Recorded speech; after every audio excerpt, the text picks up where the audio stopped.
Hola, buenas noches. Hoy estamos con una nueva historia secreta del proyecto Ánfora. Cómo una mezcla holandesa inició una guerra silenciosa de laboratorio. Queridos amigos añejadores de tabacos, saludo a toda Hispanoamérica y a todos los cofrades del mundo. Apaguen las luces del taller, bajen el ruido de las máquinas, alejen por un momento las cuchillas, las prensas, los tambores y las mezcladores, porque esta noche, en The Blender Room, la historia no comienza con una hoja de Virginia ni con un aroma recién abierto sobre una mesa de trabajo. Comienza con algo mucho más extraño, una obsesión. La historia que vamos a recorrer nació en oficinas silenciosas, laboratorios donde el humo no era placer sino información, y edificios donde los hombres no fumaban para relajarse, fumaban para medir, para comparar, para copiar, para entender y en ocasiones también para derrotar. Durante años, la historia visible del tabaco de pipa fue sencilla: marcas, latas, publicidades, caballeros con sacos de tweed, nombres elegantes, maderas oscuras, una narrativa de tradición. Pero debajo de esa superficie existía otro mundo, un mundo donde informes trimestrales viajaban entre Liverpool, Montreal, Londres y otras oficinas continentales. Un mundo de códigos internos, de números, de evaluaciones ciegas, estudios químicos, aromas identificados con nombres imposibles. Y en medio de ese paisaje apareció una palabra: tabaco ánfora.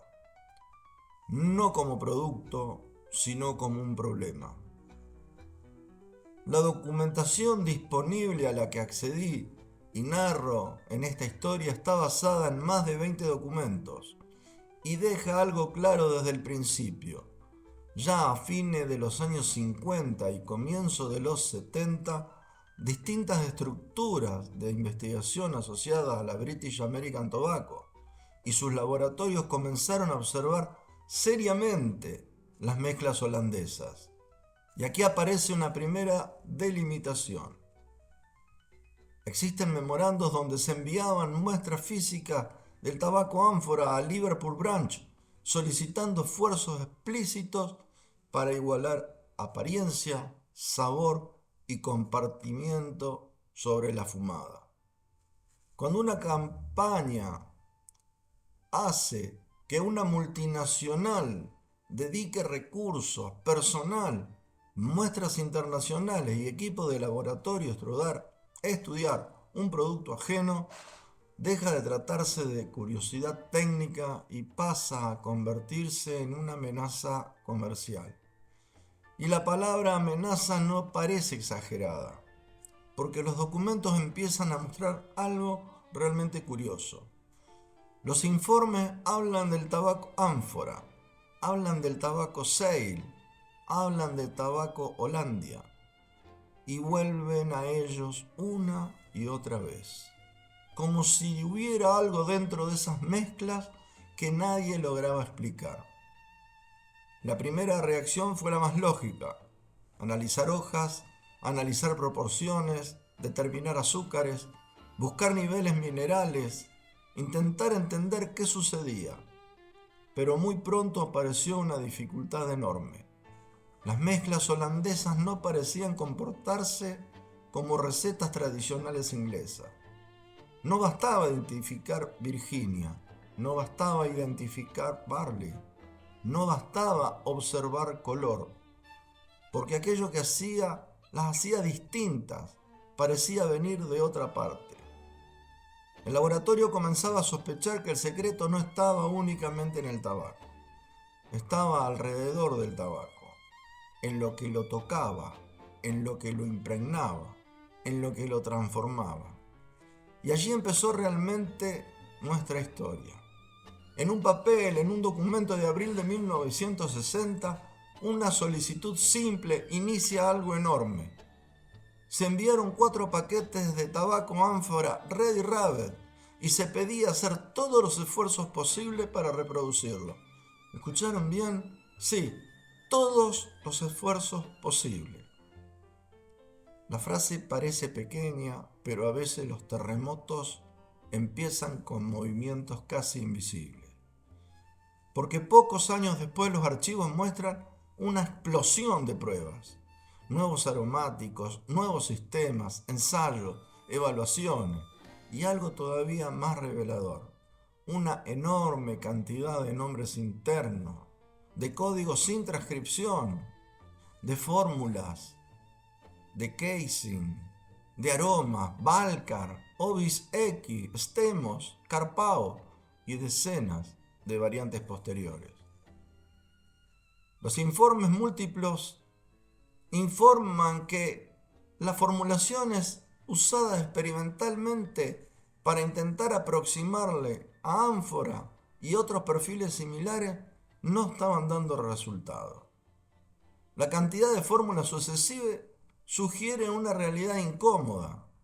Las primeras estaban fracasando, porque si una fórmula funciona, no se reemplaza más de 20 veces.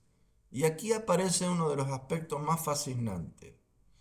Los hombres que trabajaban en esto no eran fumadores domésticos improvisando, eran departamentos enteros de análisis. Los informes trimestrales de Imperial Tobacco Group de Montreal muestran áreas completas dedicadas a evaluación, química, casing, diseño y prueba subjetiva. Piensen por un instante en esta estructura. No era una sola persona, era una ciudad subterránea de investigadores. Mientras el fumador abría una bolsa de ánfora en algún lugar del invierno canadiense, había hombres con guardapolvo intentando descifrar qué demonios tenía adentro ese tabaco. Y cuanto más avanzaban, más difícil parecía el asunto. Porque allí, haciendo un poquito de historia, aparece Doug Egbert. Y Doug Egbert era algo diferente, no era simplemente un fabricante. Era una maquinaria, era un monstruo de importación de té, café y tabaco. Doug Egbert fue el inventor, fue el fabricante del tabaco ánfora. Y no había hecho solamente el tabaco, había hecho un sistema en sí, una forma distinta de entender el tabaco. Un documento al que accedí relacionado con Operación Minerva, como tituló el proyecto de investigación, deja escapar una frase extraordinaria. Se habla de grandes cantidades de material scrap importado por Doug Egbert. Parece una línea menor, pero no lo es. Porque durante décadas existió una tendencia natural a pensar que los productos premium utilizaban únicamente las hojas más perfectas. Pero los sistemas industriales avanzados trabajaban distinto. Aprovechaban estructuras complejas de la materia prima, fragmentos, retornos, materiales secundarios, y los transformaban. Existe discusión interna del uso de tallos, retornos y materiales secundarios en los tabacos ánfora y Hollandia. El secreto podía no estar en la nobleza de la hoja, sino en la inteligencia del sistema. Y esto cambia completamente la película, porque ya no hablamos de copiar un blend, hablamos de copiar una filosofía. Mientras Liverpool Branch experimentaba, la Imperial Tobacco Group de Montreal comenzaba a registrar otra preocupación: el tabaco sale. La documentación muestra preocupación creciente sobre el ascenso comercial de sale en Canadá y en Estados Unidos. Una carta de sus directivos es fascinante. No habla como un informe distante, habla casi como un llamado de auxilio. Reconoce que las equivalencias producidas localmente estaban funcionando apenas de manera parcial, no alcanzaban, no generaban el mismo efecto. Y aquí hay una palabra clave: efecto. Porque una mezcla de pipas nunca fue simplemente sabor. Era memoria, era repetición, era hábito, era intensidad. Y cuando alguien lograba que miles de personas asociaran una experiencia sensorial a una marca, copiarla se volvía muchísimo más difícil. En algún momento los laboratorios entendieron que estaban estudiando un fenómeno completo. Ya no era una receta, ya era un ecosistema, la textura, el color, la velocidad de combustión, la humedad, el aroma en frío, el aroma ambiente, la permanencia, la entrada y el final de la pipa. Entonces empezaron a aparecer investigaciones cada vez más extrañas, análisis de cenizas, análisis minerales, comparaciones químicas, evaluaciones sensoriales. Existen registros analíticos comparando Seil, ánfora y otros tabacos mediante pruebas químicas específicas. Y eso nos lleva a una pregunta enorme. ¿Qué estaban buscando exactamente? La respuesta probablemente sea frustrante, porque los documentos muestran solo fragmentos, piezas, momentos, pero no el cuadro completo. No hay un documento donde alguien escriba, aquí está, este es el secreto, acá está la luz. Y precisamente por eso la historia se vuelve más interesante, porque obliga a reconstruir, obliga a inferir, a escuchar los silencios, las ausencias, los movimientos laterales, como un investigador mirando huellas en la nieve.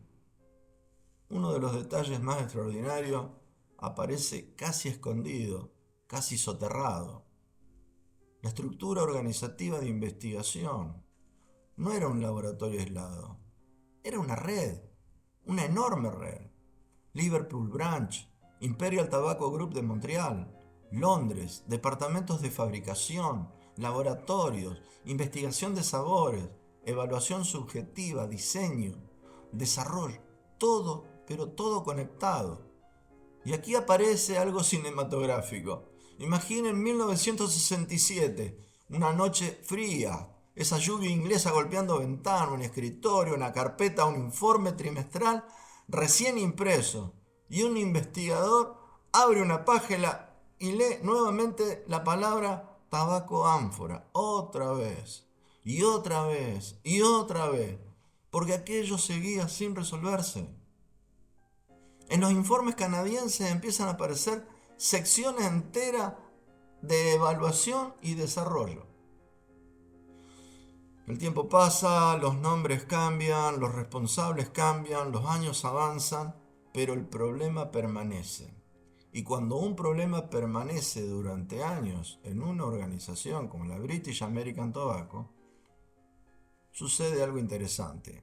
Ya deja de ser un proyecto y se convierte en cultura. Entonces aparecen nuevos investigadores que heredan preguntas anteriores. Aparecen nuevas pruebas que heredan errores viejos. Y lentamente comienza a aparecer un lenguaje secreto. Casi un dialecto interno, códigos, términos, numeraciones. Los documentos de desarrollo muestran proyectos identificados por secuencias internas. Esto significa algo porque detrás de cada código, detrás de cada numeración, detrás de cada palabra escrita había dinero, había tiempo, había personas, había expectativas. La historia industrial está llena de proyectos olvidados, miles, pero algunos sobreviven. Y sobreviven porque tocaron una fibra especial. El tabaco ánfora fue uno de ellos. Tal vez porque representaba algo que las grandes corporaciones respetaban muchísimo: la capacidad de alterar mercados. En Canadá, el tabaco ánfora aparecía como líder de ventas y Seil avanzaba rápidamente. Una vez más, debemos separar. Las marcas holandesas poseían importante comercial significativa en el mercado. La presión por responder internamente debe haber sido enorme, porque en grandes estructuras los números tienen memoria y los mercados son crueles. Castigan lento, pero siempre castigan. Mientras tanto, algo sucedía. Las recetas evolucionaban, los sistemas de casing empezaban a recibir atención creciente, los aromáticos se multiplicaban. Y probablemente en algún punto comenzó una sospecha incómoda. Quizás jamás lograrían una copia exacta. Quizás la pregunta correcta no era cómo reproducir el tabaco ánfora. Quizás ahora ya era cómo competir con el tabaco ánfora. Y la diferencia parece mínima, pero es gigantesca. Porque copiar busca igualdad, competir busca efecto. Y los documentos empiezan a insinuar esa transición. Algunas comunicaciones ya no hablan únicamente de reproducción absoluta, empiezan a hablar de productos altamente similares, aceptables, alternativos, equivalentes. Es un pequeño cambio de lenguaje. Pero quienes trabajan en desarrollo saben que estos pequeños cambios son terremotos, porque significan que la realidad empezó a imponerse. Y aquí, en medio de este berenjenal, aparece Hollandia. Antiguamente esta marca insignia estaba asociada a una tradicional compañía tabacalera holandesa de Theodorus Niemeyer, famosa por sus labores de corte holandés. La historia de Hollandia parece un espejo extraño, una mezcla relacionada con la misma guerra silenciosa, un intento, una respuesta, una pieza dentro de un tablero mayor. Las cartas relacionadas con Operación Minerva discuten costos, reducción de nicotina y estructuras de receta ligada a Hollandia y al tabaco ánfora. No eran simples conversaciones culinarias, era ingeniería. Y mientras todo esto sucedía, millones de fumadores jamás imaginaron nada. Abrían una bolsa, sacaban un pellizco, lo ponían dentro de su cazoleta, encendían, leían un diario, escuchaban radio, miraban llover, sin saber que detrás de ese humo existía una guerra tecnológica. Porque eso era una guerra silenciosa, sin titulares, sin soldados visibles, pero guerra al fin. Una guerra por comprender percepción. Y la percepción, todos sabemos que es realmente esquiva, porque un aroma jamás se puede pensar como una sola molécula. Es una memoria, es una suma, es un contexto, es experiencia. Y probablemente allí residía el problema central. Podían medir azúcares, podían medir alcalinidad, podían estudiar minerales, pero había algo que seguía escapando, algo profundamente humano. Y era el recuerdo, la sensación, el efecto total. Décadas más tarde seguimos viendo el mismo fenómeno. Personas discutiendo si el tabaco ánfora actual es igual a la de antes, si el tabaco sale cambió, si ciertas mezclas perdieron alma. Y eso nos muestra algo extraordinario. Los laboratorios podían medir muchísimo, pero nunca nadie en la historia tabacalera pudo medir nostalgia. La nostalgia no se mide. Y la nostalgia, queridos amigos, cambia productos enteros. En algún punto uno imagina investigadores caminando por corredores vacíos de Montreal, pilas de carpetas, mesas completas y vacías, tazas de café, cenicero, humo suspendido y un comentario casi casual al pasar pero que se repetía. Todavía no llegamos, no lo sabemos, no encontramos qué tiene.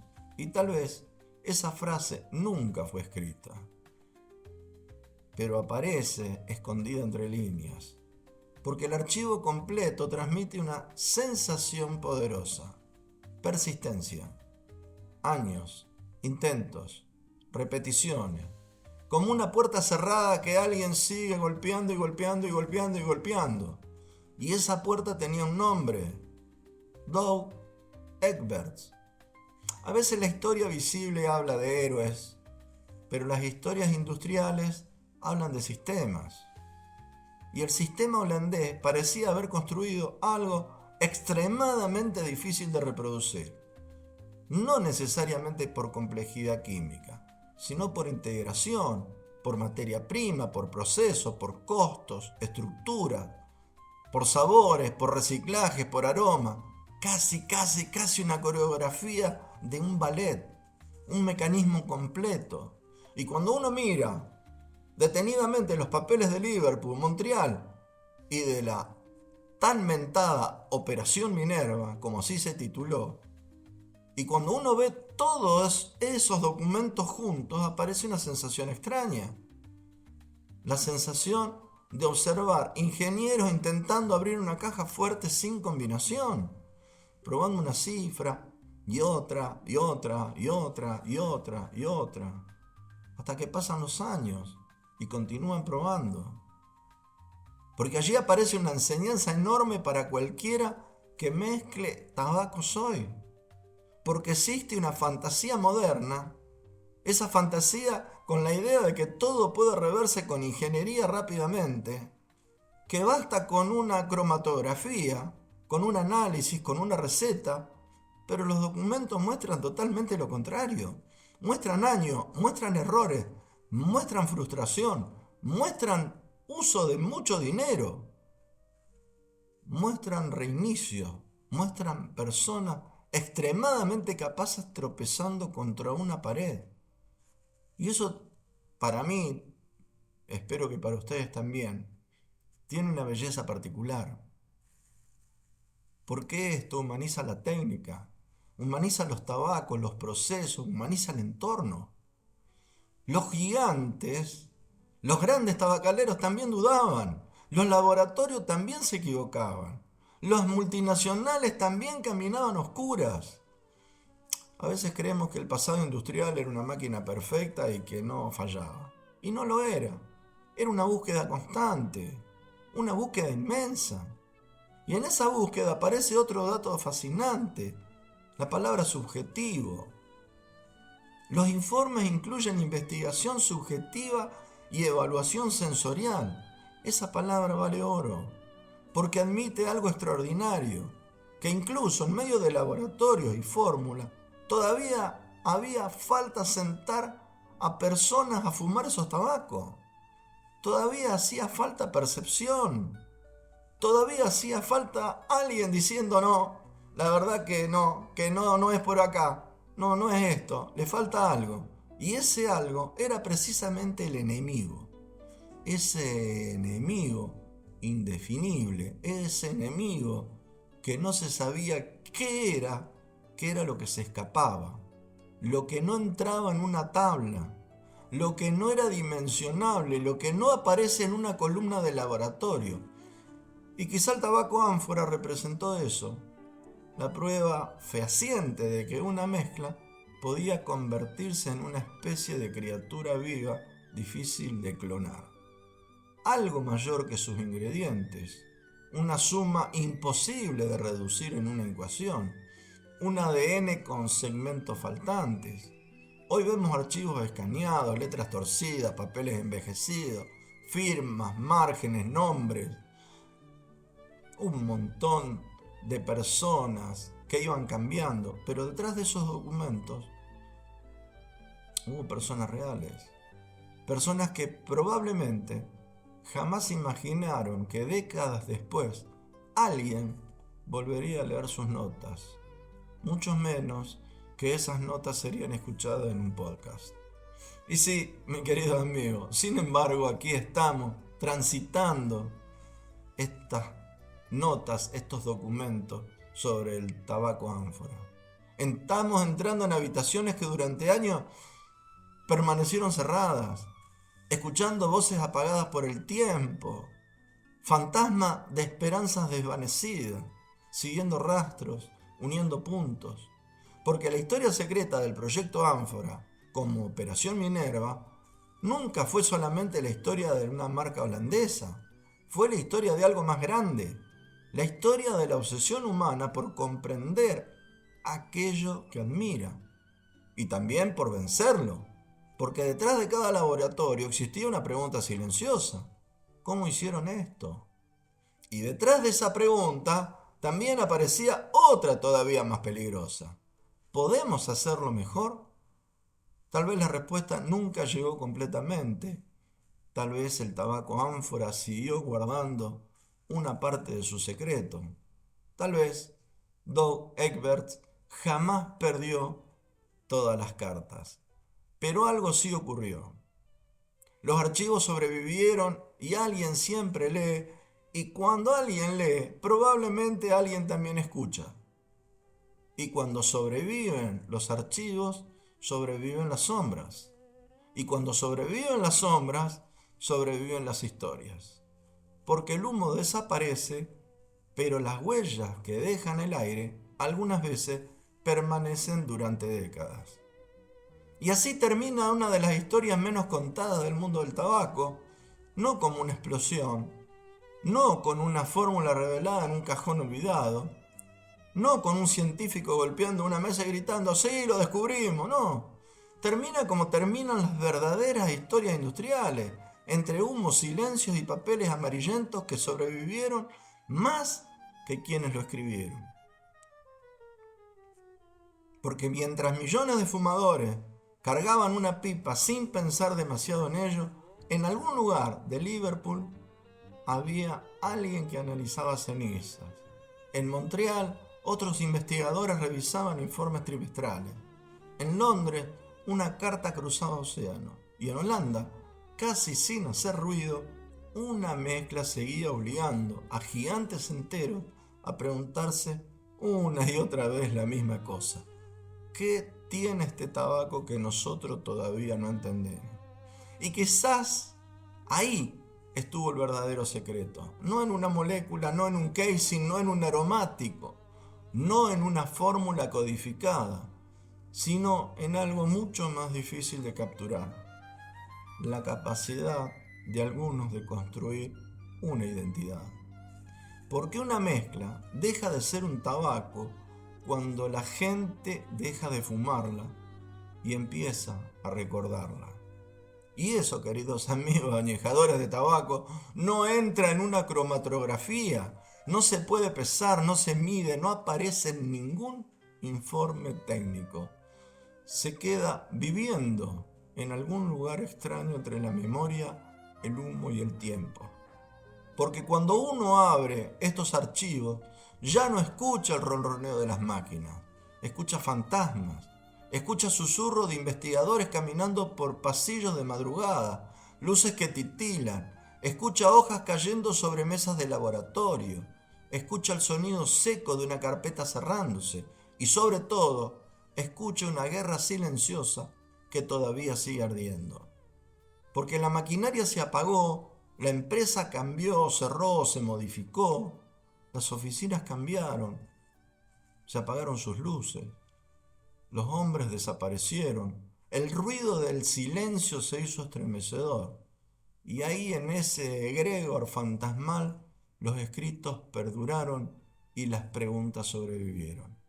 Y quizás, en este preciso momento, quizás mientras terminás de escuchar estas palabras que te estoy contando y acomodás el tabaco en tu cazoleta antes de dar la próxima calada, estás haciendo exactamente lo mismo que aquellos laboratorios hicieron durante décadas. Fumaban, buscaban, comparaban, imaginaban, perseguían un aroma e intentaban comprender un misterio. Y después de miles de hojas abiertas, mezclas fallidas, fermentación, documentos olvidados y años persiguiendo historia como la del tabaco ánfora, entendí algo. La teoría del faro también existe en el tabaco, porque un master blender no persigue recetas, no corre detrás de modas, no copia porcentajes esperando encontrar magia, permanece en su mesa de trabajo, observando, probando, esperando, aprendiendo, porque las grandes mezclas de la historia jamás nacieron por un accidente, nacieron de paciencia, de errores, de cientos de pruebas que nadie recuerda, de hombres encerrados en laboratorios de Liverpool, Montreal y Holanda intentando responder preguntas que parecían imposibles. Y cuando más estudié todos estos documentos, esos archivos, más evidente se volvió algo. El secreto nunca estuvo únicamente en la fórmula. Estuvo en comprender los porqués. Porque cualquiera puede repetir ingredientes, pero entender una mezcla es otra cosa. Entender por qué arde de cierta manera, por qué una hoja entra primera y otra desaparece al final, por qué una fermentación cambia un carácter, por qué un aroma la acompaña y otro invade, por qué algunas mezclas se fuman y otras simplemente se recuerdan. Y quizás, esa sea la verdadera tarea de un blender. No fabricar humo, sino construir memoria. Y empieza uno a encender su propia luz, como un faro, y de ese momento ya no mezcla tabacos a ciegas y empieza a escribir su propia historia en este océano donde todo tiene un porqué.